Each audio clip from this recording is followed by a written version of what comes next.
여러분 안녕하십니까? 금요일 뉴스투데이 경남 시작하겠습니다. 오늘의 주요 뉴스입니다. 진주 여객 자동차 터미널 가호동 이전 사업이 본격화하는 가운데 8만 제곱미터에 이르는 터 보상부터 난항이 예상됩니다. 거제시가 공론화 과정 없이 남부내륙철도 종착역 후보지를 선정해 논란입니다. 논란이 일자 용역을 통해 후보지를 정하겠다고 한 발 물러났습니다.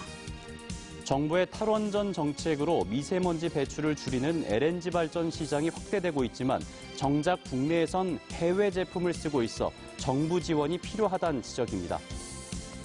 진주의료원 강제폐업 진상조사위원회가 공문서를 허위로 작성하고 행사한 혐의로 홍준표 전 지사 등을 경찰에 추가로 고발했습니다. 경찰은 필요하다면 수사팀을 보강하겠다고 밝혔습니다.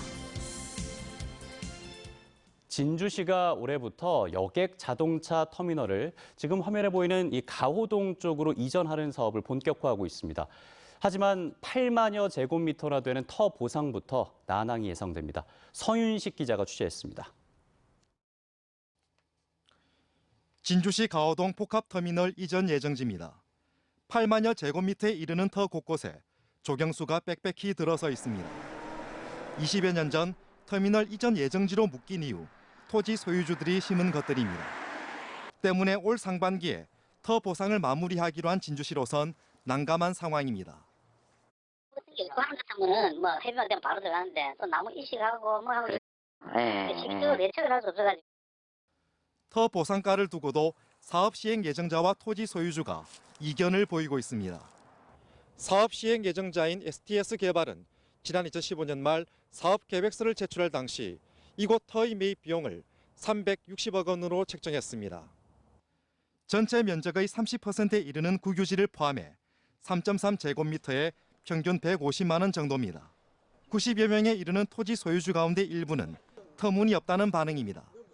수십 년째 재산권 침해를 당한 것은 물론 이전 예정지 양쪽으로 경상대 상권과 호탄동 아파트 단지가 들어선 만큼 주변 시세도 반영해야 한다는 겁니다. 저쪽 대로변에 2천만 원 그거 안 합니까? 평당. 그럼 여기는 그리고 바로 길 건너 여기데 방법세하고 돼야 듣긴데. 업체 측은 감정평가액을 지켜봐야 한다면서도 자칫 사업 추진에 차질을 빚지 않을까 우려하고 있습니다. 평당 뭐 1,000만 원 요구하시는 분들도 계세요. 그러니까 저희도 고민이 상당히 많습니다. 실질적으로 이 부분에. 적정한 보상으로 토지 소유주와 업체 모두 상생의 길을 찾아야 하지만 수십 년째 지연된 사업의 결과가 터 보상부터 발목을 잡고 있습니다. MBC 뉴스 서윤식입니다. 거제시가 주민 의견 수렴 같은 공론화 과정 없이 자체적으로 남부내륙 고속철도 종착역 후보지를 선정해 논란이 일고 있습니다. 이 문제가 불거지자 정식 용역을 통해서 후보지를 선정하겠다는 입장으로 선회했지만 행정의 신뢰도는 추락했습니다. 부정석 기자입니다. 거제시는 최근 남부내륙고속철도 종착역 후보지 3곳을 선정해 국토교통부에 의견을 제출했습니다. 상동 지역하고 그다음에 기존에 어쨌든 지금 계획이 되어 있는 사곡 지역하고 거제 맹진 지역하고 3군데를 일단 저희 거제시에서는 국토부에 의견을 제출해 놓고 있는 그런 상황입니다. 하지만 거제시는 후보지를 선정하면서 시의회에 알리지 않았고 사안이 민감하다는 이유로 주민 의견 수렴 절차도 거치지 않았습니다. 우리 거제시는 이 민감한 사항을 해결하기 위해서는 빨리빨리 움직여야 되고 입증하기 위해서는 반드시 용역이 필요합니다. 자체 후보지 선정에 대해 논란이 일자 거제시는 뒤늦게 올해 안에 용역 예산을 확보해 다시 후보지를 선정하겠다고 한 발 물러났습니다. 선 결정 후 용역으로 앞뒤가 바뀐 건데 그만큼 행정의 신뢰도는 추락했습니다. 이런 가운데 국토교통부는 종착역을 포함해 차량기지, 정거장 등 최종 후보지를 공론화 과정을 거쳐 올해 말까지 선정하겠다고 밝혔습니다. 국토부에서 기술적 검토나 경제성과 지역균형 개발, 지역산업 연관성 이런 걸 종합적으로 검토하는 지금 용역을 하고 있다고. 거제시가 공론화 과정 없이 남북내륙 고속철도 종착역 후보지 3곳을 선정한 것은 지역 간의 갈등을 유발할 수 있는 만큼 성급한 결정이었다는 비난을 피하기 어려워 보입니다. MBC 뉴스 부정석입니다.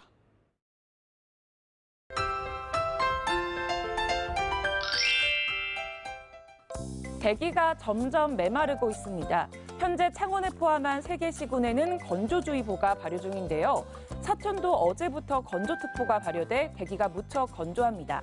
불이 나기 쉬운 조건인 만큼 각종 불씨 관리에 각별히 유의해 주시길 바랍니다. 오늘도 낮과 밤의 일교차가 큽니다. 기온은 어제보다 1, 2도가량 올랐는데요. 주말까지 예년보다 살짝 높은 기온 분포를 보이겠습니다. 자세한 기온 살펴보시면 오늘 창원의 아침 최저 기온 0도, 진주 영하 4도, 함양 영하 5도에서 시작합니다. 낮에는 창원 8도, 진주 9도까지 오르겠습니다. 위성사진 보시면 오늘 대체로 흐리다가 늦은 오후부터 맑아지겠습니다. 미세먼지 농도는 보통 수준 보이겠습니다. 오늘 큰 추위 없이 평년 기온을 웃도는 날씨를 보입니다. 아침 기온부터 살펴보시면 밀양 영하 2도, 함양 영하 4도에서 시작하고요. 낮에는 밀양 9도, 양산 10도까지 오르겠습니다. 서부 지역 보시면 거창 영하 5도, 산청 영하 4도에서 시작합니다. 낮에는 거창 8도, 사천 9도까지 오르겠습니다. 바다의 물결은 최고 2.5m까지 일겠습니다. 주말 동안 맑은 날씨를 보이며 일교차가 크게 나겠습니다. 날씨 정보였습니다. 정부의 탈원전 정책으로 미세먼지 배출을 크게 줄일 수 있는 LNG 발전 시장이 점차 확대되고 있습니다. 이에 두산중공업이 지난해 세계 5번째로 LNG 발전용 가스터빈을 개발했으나 국내 발전소는 해외 제품을 사용하고 있어 정부 지원이 필요하다는 지적입니다. 보도에 신은정 기자입니다. 두산중공업이 지난해 개발에 성공한 국내 첫 발전용 대형 가스터빈입니다. 7년간 1조 원이 넘는 개발비를 들여 세계 5번째로 독자 개발에 성공했지만 이를 채택한 발전사는 한국서부발전이 유일합니다. 국내 LNG 발전소에 설치된 가스터빈 149기 모두 일본과 독일 등 해외 제품을 사용하고 있기 때문입니다. 금액으로는 12조 원 상당에 달합니다. 국내 가스터빈의 기술은 경쟁국과 3년 차이, 기술 격차를 줄이기 위해 기업의 세금 경감 같은 정부 차원의 실질적인 지원 대책이 필요하다는 지적입니다. 현재 진행 중인 9차 전력 수급 계획 수립 시 10기가와트 이상 국산 가스터빈 공급 계획 반영과 정부의 탈원전 정책으로 두산 측의 매출 손실은 앞으로 10년간 7조 원. 하지만 정부의 적극적인 지원만 있다면 가스터빈으로 15조 원 상당의 매출을 거둘 수 있을 것으로 기대됩니다. 이 경우 경남, 부산 등 177곳의 협력업체의 동반 성장도 가능할 것으로 예상됩니다. 올해부터 65% 기술에 필요한 요소 기술을 쿨링 기술, 소재 기술을 개발을 하고 검증을 하는 과정을 거치면 저희는 2027년이 되면 그 미국, 일본, 독일과의 기술 격차를 100% 해소 가능하다고 생각을 하고 있습니다. 창원시는 정부 지원과는 별개로 진해구 연구 자유지역에 300억 원을 들여 차세대 에너지 소재 부품 육성 사업을 추진하는 등 가스터빈 역량 강화를 위한 지원책을 준비하고 있습니다. MBC 뉴스 신은정입니다. 진저의료원 폐업과 관련해 진상조사위원회가 홍준표 전 경남지사 등을 허위 공문서 위조죄 등의 혐의로 추가 고발했습니다. 경찰은 수사가 더디단 질타에 대해 필요하다면 수사팀을 보강하겠다고 밝혔습니다. 김태석 기자가 취재했습니다. 진주의료원이 2013년 3월 11일 임시이사회를 열어 휴업을 의결했다고 홍준표 경남지사에게 보고한 문서입니다. 그런데 같은 이사회에서 휴업 안뿐 아니라 폐업 안도 의결하겠다는 문서가 이후에 발견됐습니다. 즉 이사회에서 폐업 결의는 없었는데 폐업 결의서는 누군가에 의해 사후에 만들어졌으며 그렇다면 5월 29일 폐업 신고는 원천적으로 근거가 없다는 결론이 나옵니다. 국민에게 너무나 큰 상처와 고통을 준 이 일이 적법한 행위였는지 불법 행위였는지 이미 대법원 판결과 진상조사를 통해 판명되었습니다. 진주의료원 강제폐업 진상조사위는 이런 내용을 바탕으로 허위 공문서 작성과 행사죄 위반 혐의로 홍준표 전 경남지사 등을 경찰에 추가 고발했습니다. 또 진상조사 과정에서 확보한 국가인권위 조사 결과서 등 자료들과 경상남도의 진주의료원 폐업 TF팀 그리고 의료원 이사진을 비롯한 25명을 참고인 조사자 명단으로 제출했습니다. 2019년도에 정보공개 청구를 통해서 자료를 확인한 거 하다 보니까 이게 없는 문서가 많이 발견됐거든요. 한편 이미 고발된 홍준표 전 지사와 윤성예 전 경상남도 복지보건국장, 박건범 진주의료원장 직무대리에 대한 행적은 파악된 상태며 필요하다면 소환 조사를 하겠다는 게 경찰의 입장입니다. 수사 진행 정도에 따라서 추가적으로 사람이 필요하면 추가적으로 그 수사 투입하든지 해야죠.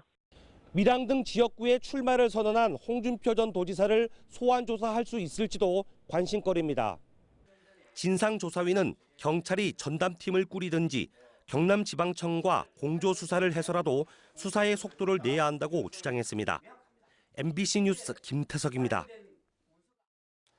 자유한국당 홍준표 전 대표가 이번 총선에서 밀양, 창녕, 함안, 의령 지역구에 출마를 선언한 가운데 조혜진 전 의원이 홍 전 대표와 중앙당에 재고해달라고 요청했습니다. 조 전 의원은 어제 보도 자료를 내고 홍 전 대표 출마는 그와 나를 동시에 아끼는 고향 사람을 괴롭게 하는 일이며 수도권 등 격전지에서 우리 당 승리의 견인차가 되길 바라는 당원 바람을 거스르는 일이라고 비판했습니다. 경상남도는 설 연휴 기간인 23일부터 27일까지 귀성객과 관광객 편의를 위해 특별 교통 대책을 추진합니다. 도는 서울과 부산 등으로 운행하는 시외버스 65개 노선을 270여 회 늘리고 고속도로 상습 정체 구간 104개 노선은 우회 운행하도록 할 계획입니다. 이번 설 연휴 경남과 부산을 찾는 차량의 하루 평균 통행량은 전년 대비 7.8% 증가한 85만 9천 대로 설 당일 가장 혼잡할 것으로 전망됩니다. 다음은 도내 문화계의 각종 이슈를 전하는 문화가 소식 순서인데요. 이재경 기자가 전해드립니다. 밀양 연극촌이 연극촌이 나아갈 방향을 담고 공간의 기능과 역할을 아우르는 새 이름을 오늘부터 이달 말까지 공모합니다. 밀양 연극촌은 연극 연출가 이윤택 씨의 성폭력 사건으로 홍역을 치른 뒤 2018년부터 밀양시가 직접 운영하고 있습니다. 마당극 전문 극단인 큰들이 상주하는 산청 마당극 마을이 다음 달 8일 정월 대보름 풍물잔치를 열기로 하고 풍물잔치 참가자를 모집합니다. 지역과 연령, 풍물패 경험에 관계없이 누구나 참여할 수 있는데 참가자는 200명으로 제한하고 참가비는 한 명당 3만 원을 지급합니다. 경남문화예술진흥원 산하 예술인복지센터는 올해 8억 6천만 원의 국비와 도비를 확보해 경제적인 이유로 활동이 어려운 예술인 창작활동 준비금을 지원하고 도내 청년 예술인과 기업의 예술적 협업 프로젝트를 돕겠다고 밝혔습니다. 또 창작 재료비와 창작 공간에 필요한 저금리 창작활동 자금을 지원하고 예술인 의료비 지원과 신중년 사회공헌 활동 사업도 확대할 계획입니다. MBC 뉴스 이재경입니다. 투데이 경남입니다. 경남 지체장애인협회 창원시 마산지 회장 취임식이 오늘 오전 11시 마산 아리랑 관광호텔 무궁화홀에서 열립니다. 대한적십자사 김해지구협의회 정기총회가 오늘 오전 10시 30분 김해시청 소회의실에서 열립니다. 2020년 상반기 사랑의 헌혈운동이 오늘 오전 10시 의령구청 주차장에서 열립니다. 남해대교 관광자원화 기본구상 용역보고회가 오늘 오전 10시 30분 남해군수실에서 열립니다. 2020년 찾아가는 시민소통 간담회가 오늘 오후 2시 거제 장평동 주민센터에서 열립니다. 김해시가 화포천과 낙동강에 사물인터넷 기술을 적용해 하천 수위를 실시간으로 모니터링하고 수문을 원격 조작할 수 있는 스마트 홍수 관리 시스템을 도입합니다. 김해시는 21억 7,500만 원의 사업비로 내년까지 이 시스템을 구축하며 공사가 완료되면 침수 피해 발생을 획기적으로 감소시킬 수 있을 것으로 기대하고 있습니다. 지난해 12월 진주시 초전동에 문을 연 겨울철 야외 스케이트장과 썰매장에 개장 한 달 만에 2만 8천여 명이 찾았습니다. 진주 야외 스케이트장의 이용요금은 2,000원으로 저렴한 데다 주말엔 피겨스케이팅 시범 공연과 시립교향악단 연주 같은 다채로운 문화 공연 행사가 열려 가족 문화 공간으로 자리매김하고 있습니다. 창원시 마산회원구 선거관리위원회는 4.15 총선과 관련해 선거운동을 목적으로 선거구민에게 자동동보 문자 메시지를 보낸 혐의로 자원봉사자 2명과 입후보 예정자 등 3명을 창원지검 마산지청에 고발했다고 밝혔습니다.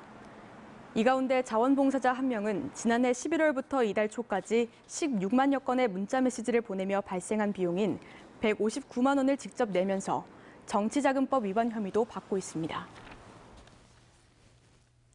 창원지법 진주지원 형사 1부는 지난해 파업때 진주시청 안으로 들어가려다 기물을 부수고 공무원에게 상처를 입힌 혐의로 기소된 삼성교통노조 상급단체 간부 전모 씨에게 징역 1년 6월을, 김모 씨 등 삼성교통노조원 4명에겐 징역 1년 6월에 집행유예 3년을 각각 선고했습니다. 재판부는 집회 개최자로 시청 집회를 주도한 혐의가 있는 전 씨를 법정 구속했습니다. 삼성교통노조는 최저임금 수준에 맞춰 표준 운송원가의 재산정 등을 요구하며 지난해 1월부터 50일 동안 파업을 했습니다. 국내 최대 규모의 식물원인 거제 정글돔이 어제 개장했습니다. 거제시 농업개발원 4천여 제곱미터 터에 들어선 정글돔은 국내 최고 높이인 30m에 온실 안에는 만여 그루의 열대우림에서 자라는 이색 식물과 함께 전망대, 계곡, 폭포까지 있습니다. 거창군 역사추진위원회가 남부내륙 고속철도 해인사역 유치 청원 서명운동을 벌여 청원서를 국토교통부에 전달하기로 했습니다. 구인모 군수가 공동위원장인 추진위원회는 국가 균형 발전과 고속철도의 기능을 다하기 위해선 거창과 합천, 고령, 성주 등의 남부내륙권이 고른 혜택을 누릴 수 있는 합천 해인사 부근이 최적의 역사 위치라고 주장했습니다. 지난달 경남 지역의 고용률이 상승하고 취업자 수도 늘어나는 등 고용 지표가 개선됐습니다. 동남지방통계청에 따르면 12월 경남 지역 고용률은 61.3%로 1년 전 같은 기간보다 0.3%포인트 상승했고 취업자 수는 175만 1,000명으로 1년 전보다 10,000명 증가했습니다. 실업률은 2.7%로 1년 전보다 0.1%포인트 하락했습니다. 네, 지금까지 경남 소식이었습니다. 함께해 주신 여러분 고맙습니다.